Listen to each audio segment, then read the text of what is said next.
Before we get into Metasploit framework and its structure inside of our Kali Linux, let us first talk about reverse shells and bind shells. As we already mentioned, shell is our access to the target machine. With the help of shell, we execute commands and control the target system. So, shell is essentially our payload that we drop on machine after exploiting it. However, there are two different types of shells.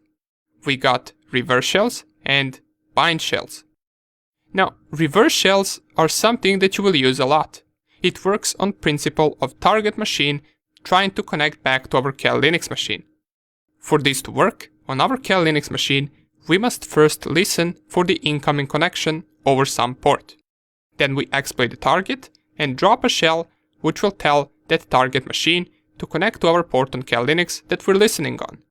After it completes the connection, we can then control that machine.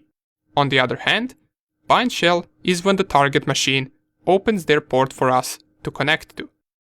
In this case, it is the target machine that is listening for the incoming connection on that port. And we are the ones that must connect to that port. After we do it, we can control that target machine. However, there is one problem with bind shell. And it is also one of the main reasons why we won't use it that much.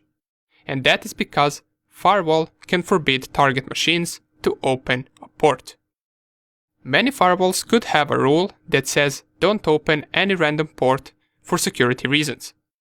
Therefore, our bind shell would not work even after exploiting the target.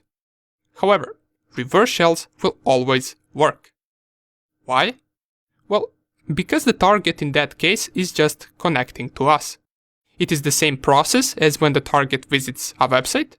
It connects to a port on that web server, and it gets the web page of that website back. Just in this case, it will connect to a port on our Kali Linux machine, and we will establish a shell like that. That's why reverse shell is always a better option if possible. Alright, cool. Now we are ready to start introducing ourselves to the Metasploit framework, the number one tool that we will use for exploitation.